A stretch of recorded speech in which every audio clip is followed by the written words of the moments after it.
किसी दूसरे का आत्मिक विकास अपना आत्मिक विकास भी होता है, लेकिन सच्चे प्रेम की सबसे बड़ी पहचान यही है कि हम अपनी और अपने प्रिय की अलग अलग पहचान को बनाए रखते हैं और उसकी रक्षा भी करते हैं। सच्चा प्रेमी हमेशा अपने प्रिय व्यक्ति को एक अलग व्यक्तित्व के तौर पर ही देखता है, एक अलग शख्सियत के तौर पर ही देखता है, अलग पर्सनैलिटी। इसके अलावा सच्चा प्रेमी अपने प्रिय की अलग पहचान और उसके व्यक्तित्व को अलग ही रखने की प्रक्रिया को और अधिक प्रोत्साहित भी करता है। अपने प्रिय की अलग पहचान को स्वीकार करने और उसका सम्मान कर पाने में नाकामयाब होना तो बहुत आम बात है। दरअसल यही अधिकांश मामलों में मनोरोग और बिना बात के तनाव के कारण भी तो होते हैं। दूसरे के अलग व्यक्तित्व को ना समझ पाने का एक अलग ही आत्ममुक्तता कहलाती है। आत्ममुक्त लोग अपने जीवन साथी, अपने बच्चों को अलग व्यक्तित्व के तौर पर देख ही नहीं पाते और भावनात्मक स्तर पर उन्हें अपना ही अंश समझते रहते हैं। आम माता पिता अधिकांश बच्चों के अलग व्यक्तित्व उनके कोई और होने की बात को समझने में बिल्कुल ही नाकाम साबित होते हैं। और ये हमें चारों तरफ देखने को भी मिलता है। जैसे कि हम कहते हैं, अरे तुम तो हमारा इतिहास दोहरा रहे हो, या ये तो बिल्कुल अपने मामा पर गया है। मानो ये अपने बच्चे को अलग नहीं बल्कि उनके पूर्वजों की आनुवंशिक प्रतिलिपि है। जबकि आनुवंशिकता के कई तथ्य ये बताते हैं कि सभी बच्चे अपने माता पिता, अपने दादा दादी, नाना नानी से बिल्कुल अलग होते हैं। होता यह है कि खिलाड़ी पिता बेवजह बच्चे को खेलों की तरफ धकेल देता है और पढ़ाकू पिता पढ़ाई की ओर। ऐसे में बच्चे अपराध बोध और परेशानी में फंस जाते हैं। किशोर बच्चे आमतौर पर ये शिकायत करते हैं कि उनके माता पिता उन्हें दिल से अनुशासित नहीं करना चाहते, बल्कि इसलिए अनुशासित करना चाहते हैं या करते हैं ताकि लोगों के सामने उनका नाम खराब ना हो। कोई कहता है, मेरे माता पिता बस बाल कटवाने के पीछे पड़े रहते हैं। वो ये नहीं बता पाते कि बाल बढ़ाने में बुराई क्या है। वो बस ये नहीं चाहते कि दूसरे लोग मुझे बढ़े हुए बालों में देखकर उनके बारे में कुछ गलत सोचें। उन्हें मेरे बारे में तो रत्ती भर भी परवाह नहीं है। उन्हें तो अगर पड़ी है तो बस अपनी छवि की चिंता है। ये तो एक उदाहरण है। दरअसल माता पिता अपने बच्चों के एक अलग व्यक्तित्व को मान्यता नहीं दे पा रहे होते हैं। वो बच्चों को केवल अपना ही हिस्सा मान रहे होते हैं, अपने संस्कारों का हिस्सा मान रहे होते हैं और ठीक उसी तरह से उनको आगे देखना चाहते हैं। ठीक वैसे ही जैसे उनके अच्छे से प्रेस किए हुए कपड़े या उनका व्यवस्थित बगीचा। तो बच्चों की परवरिश के संबंध में माता पिता की आत्ममुग्धता इस खामी का खामियाजा भुगतना पड़ता है बच्चों का। अपने नज़दीकी लोगों के अलग व्यक्तित्व को लेकर जिस परेशानी का लोग आमतौर पर सामना करते हैं, वो न केवल अभिभावक के तौर पर करते हैं बल्कि उनके वैवाहिक समेत लगभग हर एक रिश्ते को ये समस्या प्रभावित कर रही होती है। कुछ समय पहले की बात है, दंपतियों का एक समूह था। उसमें एक सदस्य ने कहा कि उसकी पत्नी का काम बस घर की साफ सफाई, खाना पीना और बच्चों का ख्याल रखना है। उसकी इस बात को सुनकर, उसकी तथाकथित पुरुषत्व के घमंड को देखकर मनोवैज्ञानिक हैरान हो गया। फिर दूसरों से भी उनके उसके जीवन साथी के काम और कर्तव्य के बारे में पूछा, और फिर ये पूछकर कि शायद कोई ठीक सा जवाब देगा तो इस व्यक्ति को अपना जवाब मिल जाएगा। लेकिन बाकी के 6 पुरुष और महिलाओं ने ठीक ऐसे ही जवाब दिया। वो केवल अपने ऊपर ही केंद्रित थे और सभी दूसरों के प्रति अनजान ही दिखे। पूरी तरह से अनजान की शादी के बाद भी उनके जीवन साथी का अपना कोई अलग व्यक्तित्व है। तब उनसे कहा गया कि वैवाहिक संबंधों को अच्छा बनाए रखने में आप सभी को इतनी परेशानियों का सामना क्यों करना पड़ रहा है। इसका कारण आपको समझ में आ गया होगा, क्योंकि आपके जीवन साथी के सिर्फ आपके प्रति ही नहीं, अपने प्रति भी कुछ कर्तव्य होते हैं। ऐसा कहने पर पूरा समूह भड़क उठा, ग्लानि महसूस करने लगा, बल्कि पूरी तरह से भ्रमित भी हो गया। कुछ ने तो तीखे तेवर भी दिखाए और कुछ ने पलट कर वो प्रश्न भी किया और उत्तर भी मांगा कि आप कैसे अपनी पत्नी को या अपने पति को काम को परिभाषित करने के लिए कह सकते हैं। तो उस मनोवैज्ञानिक ने कहा कि मैं अपने जीवन साथी को इंसान के रूप में विकसित होना देखता हूँ, और इंसान के रूप में विकसित होना जिसमें उसकी क्षमता हो, न केवल मेरे फायदे के लिए बल्कि उसके खुद के लिए और भगवान के लिए भी। नज़दीकी रिश्तों में एक दूसरे को अलग व्यक्तित्व के तौर पर ना देख पाना इंसान को कई युगों से परेशान करता आ रहा है। किसी भी व्यक्ति की सेहत और संपन्नता समाज पर निर्भर करती है। किसी भी समाज की सेहत और संपन्नता व्यक्तियों पर निर्भर होती है। दंपतियों के वैवाहिक रिश्तों पर जब काम किया गया तो उसकी तुलना एक पर्वतारोहण अभियान के बेस कैंप से की गई। इससे सटीक ढंग से समझ में आता है। बेस कैंप बेहतरीन हो एक ऐसा स्थान जहां वो मुसीबत के समय मदद के लिए देख सके। शिखर की ओर कूच करने से पहले जहां अच्छी तरह से आराम करके ऊर्जा हासिल कर सके। सभी कामयाब पर्वतारोही इस बात को बहुत अच्छी तरह से जानते हैं कि उन्हें बेस कैंप पर भी उतना ही समय गुजारना चाहिए जितना कि चोटी को फतेह करने के लिए लगने वाला हो। अस्तित्व की इस लड़ाई में उनके लिए बेस कैंप को और अच्छी तरह से देखकर मजबूत करना जरूरी होता है। तो किसी भी आम और परंपरागत रिश्ते में शादी के बाद पुरुष की ओर से पैदा होने वाली सबसे बड़ी समस्या दरअसल बेस कैंप की अनदेखी ही होती है।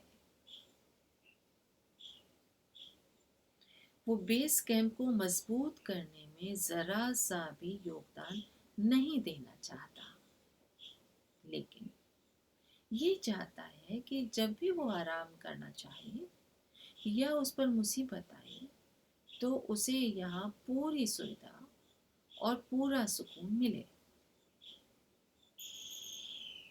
वो पूरा समय पहाड़ चढ़ने को ही देना चाहता है, बेस कैंप को नहीं। लेकिन जब कभी वो चोटी पर चढ़ने में नाकामयाब होकर बेस कैंप पर लौटता है तो पाता है कि वहां तो सब कुछ बिखरा हुआ और बुरे हाल में है। उसकी पत्नी को नर्वस ब्रेकडाउन के कारण अस्पताल में भर्ती होना पड़ा।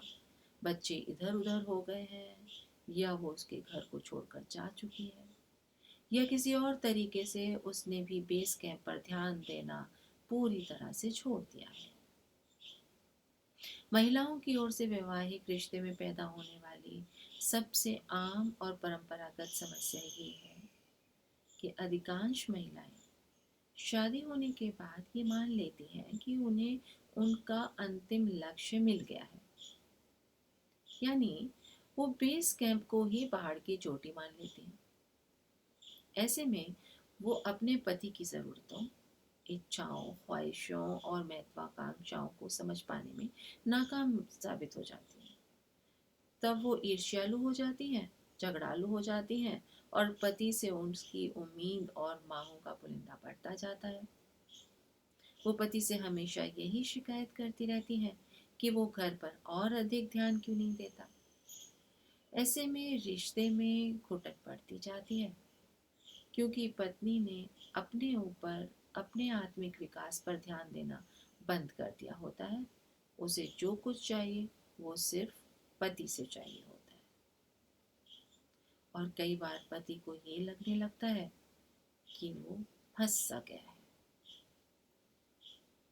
और ऐसे में किसी भी मुश्किल भरे दिन वो रिश्ते से दूर भाग सकता है या भाग सकती है। सच्चा प्रेम न केवल एक दूसरे के निजत्व का सम्मान करता है, बल्कि उसे पोषित करने में भी सहयोग देने के लिए हरदम तैयार रहता है, तत्पर रहता है। यहाँ तक कि अलगाव और नुकसान की कीमत पर भी। जीवन का अंतिम लक्ष्य जीवन साथी का आत्मिक विकास ही बनकर रह जाता है। शिखर की ऐसी यात्रा जहाँ अकेले ही पहुंचा जा सकता है। कामयाब शादी या कामयाब समाज से मिले सहारे और साथ के बिना जिंदगी में उल्लेखनीय सफर तो नहीं किया जा सकता। शादी और समाज का उद्देश्य ही व्यक्तिगत स्तर पर आत्मिक विकास को बढ़ावा देना है। लेकिन जैसा कि सच्चे प्रेम में होता है, दूसरे के आत्मिक विकास के लिए किया गया त्याग हमारे और बेहतर विकास की ओर हमें ले जाता है।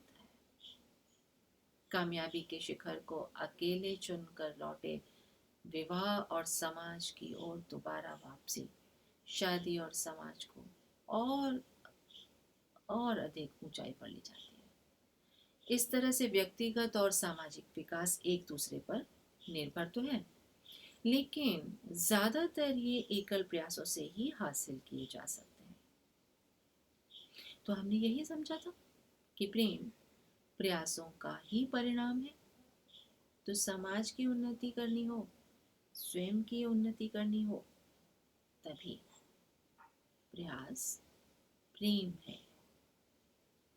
हमारे जीवन साथी के प्रति, हमारे समाज के प्रति प्रयास आत्मिक विकास की प्रक्रिया है। हाँ, अहम की सीमा का विकास ही तो एक प्रक्रिया है जो बचपन से लेकर किशोरावस्था और फिर वयस्क होने तक जारी रहती है। लेकिन उसके बाद बनने वाली सीमाएं शारीरिक कम और दिमागी ज्यादा होती है। उदाहरण के लिए जब बच्चा 2 से 3 साल का होता है, तब पहली बार उसे अपनी शक्ति की सीमाओं का पता चलता है। हालांकि इस उम्र से पहले ही बच्चा ये जान चुका है कि उसकी इच्छा जरूरी नहीं कि माँ के आदेश के अनुरूप हो, लेकिन फिर भी वो इसी संभावना को पकड़े रहता है कि हो सकता है कि उसकी इच्छा ही माँ का आदेश हो।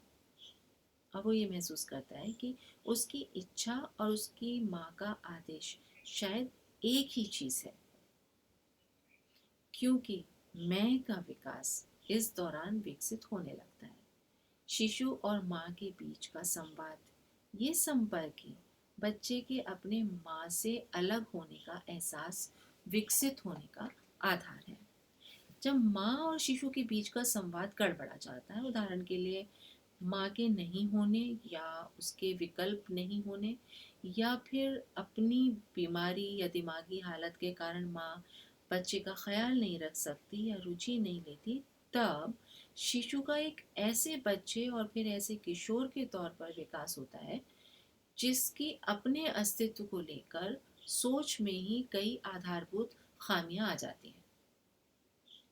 जब शिशु को इस बात का एहसास होता है कि उसकी इच्छा दुनिया की नहीं है, उसकी अपनी इच्छा है, तो वो अपने और दुनिया के बीच के अन्य अंतरों को भी पहचानने लगता है।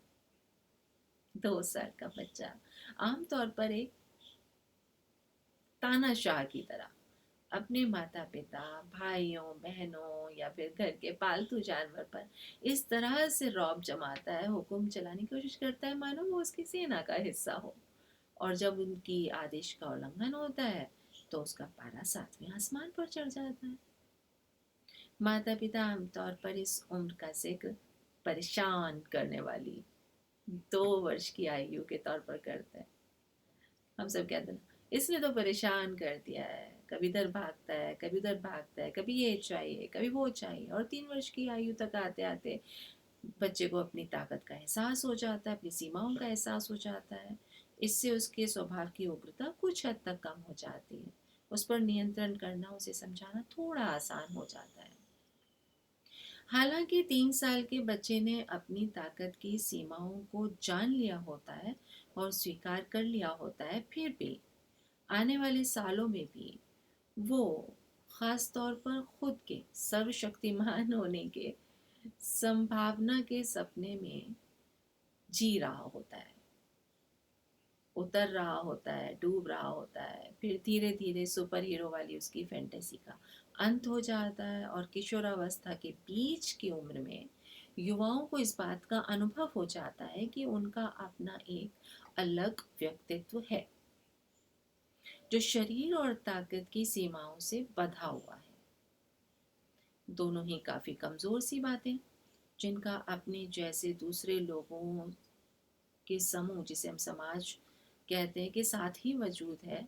इसमें उनकी अलग पहचान तो नहीं है, लेकिन व्यक्तिगत पहचान सीमाओं के कारण वो उनसे अलग जरूर है। और इन सीमा रेखा के पीछे व्यक्ति निपट अकेला होता है।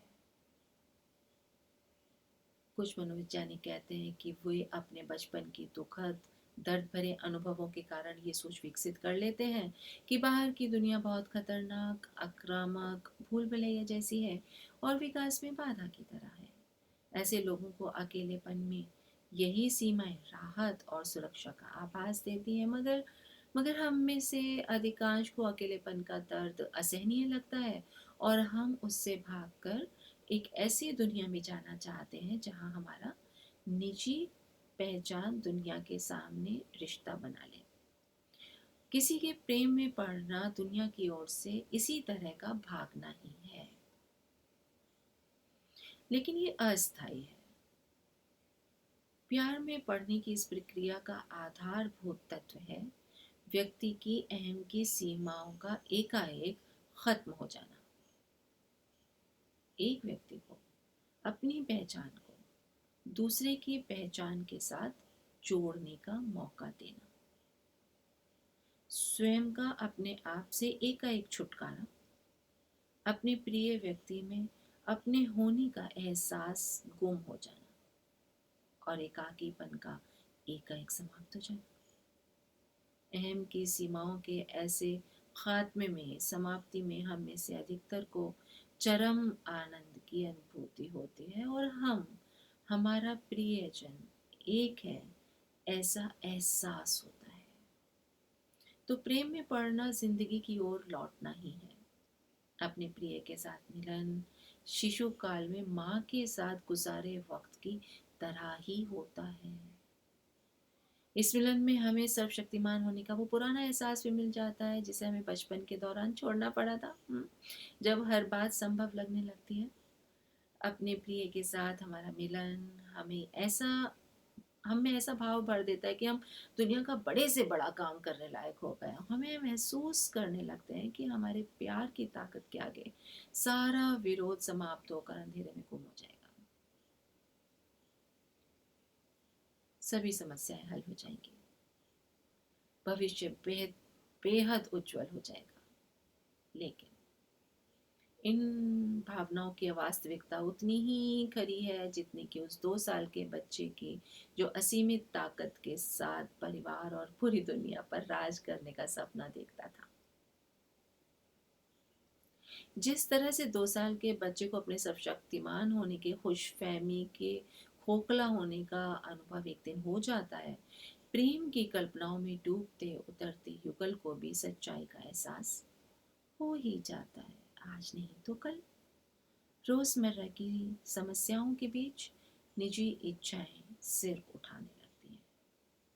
एक को फिल्म देखनी है तो दूसरे को नहीं। एक प्रेमी पैसे बैंक में डालना चाहता है तो प्रेमिका उस पैसे से कोई सामान खरीदना चाहती है। वो अपनी नौकरी के बारे में बात करना चाहती है तो वो अपनी नौकरी के बारे में बताना चाहता है। प्रेमिका को प्रेमी के दोस्त पसंद नहीं है तो प्रेमी को प्रेमिका के दोस्त पसंद नहीं है। एक घूमने जाना चाहता है, एक पैसा घर में लगाना चाहता है। यानी दोनों को भीतर ही भीतर इस सच्चाई का पता लगने लगता है कि वो एक नहीं है और उनकी अपनी पसंद नापसंद, पूर्वाग्रह, काम करने के तौर तरीके, अलग अलग तरीके हैं। एक एक करके धीरे धीरे अहम की सीमाएं रेखाएं फिर से अपनी पुरानी जगहों पर लौटने लगती और प्यार समाप्त होने लगता है। वो दोनों फिर एक बार दो अलग अलग इंसान बन जाते हैं। अब ऐसे में या तो वो अपने संबंधों को समाप्त करने की ओर कदम बढ़ाते हैं या फिर सच्चे प्यार को महसूस करने की कोशिश शुरू कर देते हैं। शब्द सच्चा, इसका इस्तेमाल करने का अर्थ है कि जब हम प्यार में पड़ने की बात करते हैं तो वो प्यार अवास्तविक होता है। प्यार की सोच महज काल्पनिक होती है। वास्तव में जब दो लोगों के बीच ये प्यार खत्म होना शुरू होता है तब वो सचमुच में एक दूसरे के प्यार में पड़ रहे होते हैं। कैसे? इस सच्चे शब्द के साथ। सच्चे प्यार की जड़ें दरअसल प्यार के पड़ने में नहीं है। इसके विपरीत सच्चे प्यार कुछ इस तरह से होता है कि हमें प्यार की अनुभूति नहीं होती। हम प्रेम को महसूस करने के बजाय ऐसे काम करने लगते हैं जो दूसरे के प्रति हमारे प्रेम का इजहार करते हो। तो हम केवल शब्दों से ही ना करें प्रेम, हम ऐसे काम करें जो हमारे प्यार का इजहार करते हो।